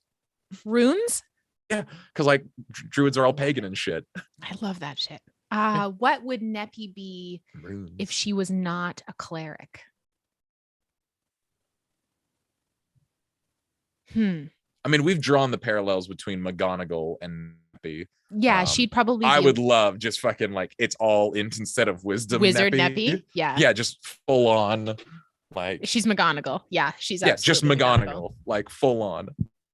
I'd also pitch a sorcerer for Neppy, because Neppy also has a little bit of that. She has a bit of a cockiness to her. She has a little bit of a like side to her. She's quite judgy. She was very judgmental at the beginning of the campaign. She had a very hard lines about what was good and what was not good. And that kind of just like a bit of a like her divinity almost gives her a bit of a swagger to her, because she's like, yeah, fuck you, I don't follow your rules. I have a god that's different rules. So I often see the charismatic casters of sorcerers that like, yeah, my magic is from me, baby. Like bouncing on top of that, Bard would be a hoot. Yes, like Bard still Neppy. Religious, but just like all she does is She infernal preaches. chanting. She preaches. That's what she does. So good. What school of magic would Neppy be drawn to as a wizard? Not necromancy. That is such a good question. Not necromancy, I would say. Neppy would probably be drawn to like divination magic. I was thinking divination or abjuration. Yeah, abjuration and divination. I think she would probably be a like, don't do this to my friends as like number one, but also like, I gotta know all the stuff. Other two. She'd probably be like a very utilitarian caster. Very much a support caster as well. So not good. Also good fork is putting for barbarian Neppy would be very funny. Just someone tapping into her rage when someone wrongs her or her friends. Barbarian Neppy. A Neppy whose only tool is violence. Yes. Is a Neppy I'd quite like to see. Yes. I think that would be a fun one shot. That would be a really fun one shot if we played our characters as different classes. That is actually a very good idea. Chat, man. Chat, you guys are get y'all involved. You're looking so good today, chat. Do something different here. That's actually a lot of fun. Just like, same character, different class. Yeah. You're allowed to like fudge around your numbers, but they all have to, that's numbers don't matter as long as the mechanics and all is this kissing happening. That's fine. That is such a fun idea.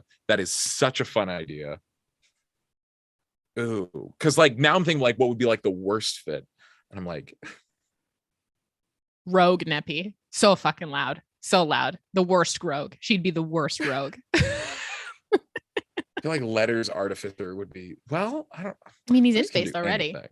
Chat does have all of the pockets today. Like, my goodness. That's a fucking great one-shot idea. Yeah, that's one that we can do as like a victory lap when that's a level 20. That's a level 20. Yeah. Oh, you know what I'm gonna do? I'm just gonna do multi-class madness. Yeah, why I'm not? gonna take levels in everything but wizard and paladin. Absolutely. Yeah, I think a wizard Neppy or a sorcerer Neppy or a barbarian Neppy. Those are fun. I like those. Oh, Letters would fucking hate being a ranger. Oh, he'd be so bad at that. Letters. Why am I in this forest? Why am I out in these woods? I don't want this. Even if he was like a dust ranger, just be like, Letters doesn't give a shit about nature like ever. Like James Ann has a great question. Okay. Knowing a little bit, and I'm looking at our time here, and this will probably be our last question before we head home. We're gonna bring it home. Before we head on. Oh, Sean's frozen. That fucking sick sci-fi one shot coming up. Yeah, the sick sci-fi one shot. I was just excited. I was too excited for the sick sci-fi one shot. No, you're doing so good. Okay. Also our timer is 6:31:42 with all of the subs and donations given out. So like we're playing straight. I mean, we're gonna take a little break between 6 and 8 p.m. so that Adam can shower and eat. And then we're gonna play the game of our lives tonight and cry a whole bunch on the internet. So it's gonna be great. So James Ann's question, which I love, and I love all the stuff they've been posting in chat. Thank you so much, James. And also, did you see the grung art? What? Did you see the grung art? Yeah, James Ann posted grung art. What the fuck? I think it's up in the stream team chat. Oh gosh, that everything gets buried in that chat. We fucking talk way too much on that. And let's see if I can rotate this. Look at this little grung. Look at those little grung boys. Oh, I see it now. Oh my. They're so James Ann, you legend. Little grung babies. What letters? So if letters were never taken to the scar, give me like your alternate timeline of what letters would have done if he was never taken to the scar. Oh, that's so wild because that's like fucking core memory shit. Like he doesn't even before he got taken to the scar. Like, yeah. We don't know if Letters was born in the scar or not. So like letters just wouldn't be letters at that point. Like give me like for chat's sake, give me an alternate timeline pitch. Well, here's the question. Here's the thing. What if Letters, we're talking like 10-year-old Letters. Yeah. Because like what if instead of getting bought by Baba, Letters got bought by someone from the prime material plane. Ooh. Or and got brought back. Some like well-meaning wizard is like, well, the boy should come and be with his own cat. Yeah. One of those good, well, I'm like, oh, fucking, you know what the fucking dream is? Letters gets raised by Halora. That's the ticket, man. Right? Ooh, like, dang, that's the Letters ticket. joins the fucking dream, because like we had the changeling who got linked up with Halora, because Limerick was like enslaved and purchased.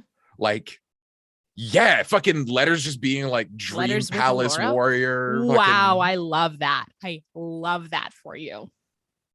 Because like Letters, I think, kind of has to be a wizard. Like unless you got him like way young, then he'd probably like be prone to like barbarianism or whatever. But like, this hasn't come up a lot. Letters is not a big minotaur. Like, no, for as compared to other minotaur, like Letters is fairly small. If you want a barbarian, you're better off with like 90% of other minotaurs. Letters was something of a runt, with a who like couldn't talk for like the first 4 years of his life, but could read, and that is why Baba picked him.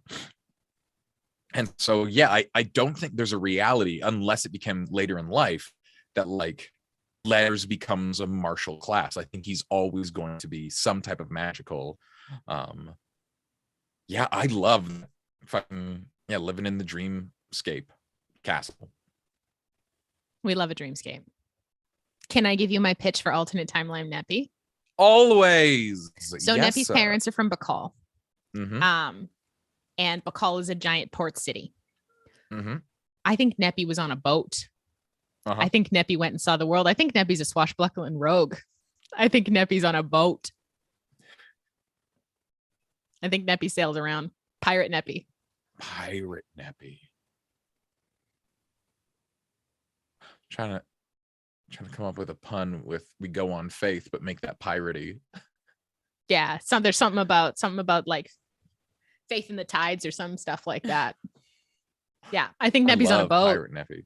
Pirate Neppy. Yeah. Now I'm just trying to think of like other folk. That's such a, oh my god. Elseworlds are so my much pitch. Fun. Alt Callie is a monk of of Cord, like follows Cord, like all the rest of the monks there, because her mom and her dad are both. Our mom's an angel of Cord, and her dad is a cleric of Cord. So I think she follows Cord. They just never got separated. Yeah. Yeah. Because like mom still has to be a battle angel. Yeah. Yeah. So just like. So she trained with all the monks at Cord. Yeah. Yes, absolutely.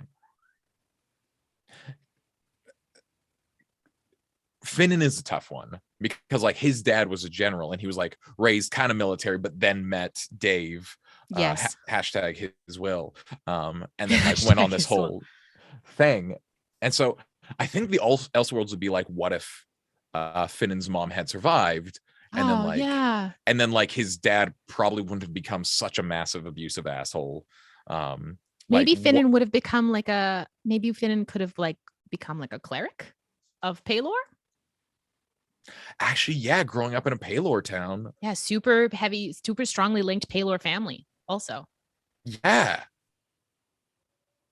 Or even because he's a high charisma kid, and I don't think that really changes. Just a fucking paladin of Paylor. Yeah. Because that's what he thought he was. Like in Finnan's story, thought he was a paladin of Paylor when he got his powers. But you know what is kind of badass? Just straight up no magic powers. He's just like fucking dad's a general, and he just becomes just fucking like he's a fighter, full barrel down the line, no multi-classing fighter, just like like leaning hard into fighter. Yeah, maneuver master or champion, just straight up. Mm-hmm. I'm just gonna take you apart. Fucking yeah, so good, like battle master, so good. And we know so little about Kale's backstory that we can't. I know. I think Yana would have been a druid. Been a druid. And Kokanee would have been 3 other multi-classes. Absolutely. I think he could have also been a rogue too. Yeah. Oh yeah. Fucking investigating all them tunes. Yep. Yeah, just straight thief. Fun. Good questions, team. Thank you so much. Also, Sean, this has been so nice. Yeah, it's been nice to be back in the water. Yeah, back in the chat. It's been nice in the chatty waters. Maybe we'll have to do this. We've got a lot of content that we have committed to bringing you over the next couple months. Chatwater's coming back, right? That was one of them. Yeah, right? yeah. Okay, great, good. Oh my goodness, great. We're gonna try and basically we're gonna take the rest of December. We will be doing some more episodes. We don't obviously have an episode on Christmas Day, but we will have an episode for you on the 18th. We are still kind of in figuring out whether we'll have an episode around, we'll be having a New Year's special now, because that was one of our stretch goals, but whether we have an episode for you guys on the Saturday of that day, which is, I think, January 1st. Whether that might be one we pre-record as well, just because life and holidays and stuff. But in the new year, we are, Neppy and Kokanee still being married couple in the same class. Yeah. Two rogues. That's so good. A fucking pirate and a treasure hunter meet each other. Oh, you know what it is because they're going after some sort of ancient pirate. They're going after the same treasure, and they meet it's in fucking, the middle of it. Yeah, it's fucking Pirates of the Caribbean, and they're coming at it, and like they're enemies to lovers. Yeah. Oh god. Yeah. Someone's getting that fan fiction. So I will write that fan fiction. I will happily write Neppy and Kokanee fan fiction anytime. So we are going to be taking some December time to try and figure out what our scheduling looks like. And then when we come back in January, we will have a brand new schedule for you, what those monthly, because I know y'all want the Weird West to come back. Y'all want the Brothers Grimm to come back, which I'm so excited for because I get to DM those ones and that's going to be so fun. Oh, I'm so excited. And the Weird West, I was thinking too, that it lends itself really well to having a roving cast. So if people don't want to do like full, like we can do little arcs and then have some people come in and out, because I know Tim wants to come play in that one as well. He has a Western character that he's excited to bring in. So we're going to try and have a bit of a roving cast with that one. Pond has said yes to coming to play with us for Brothers Grimm, so that's going to be super fun. And I'm tempted to port it over to a Monster of the Week, so it's a different RPG, but we'll see about that. And then we're behind the screen is going to come back. We're going to still be doing DM roulette, and I have some amazing guests that I'm trying to get on the line for. And the Rage Saga and I think the Rage Saga, I think that was one of the other ones too. Oh, we get to be Jersey and Ronnie Slick, so Ronnie fun. Slick. Ronnie Slick. It's going to be great. So I'm going to make sure, I'm going to check to see if Adam is good to go here so we can hand everything over. Oh yeah, it is 3:00 in our time. It is 3:00. I do just want to shout out to anyone who's not in our time zone. Like, thanks for just. Yeah. Also our amazing mod team who's been basically, there's been at least one mod in chat 24 hours a day this whole week. That is absurd. It's absurd. Like, it's amazing.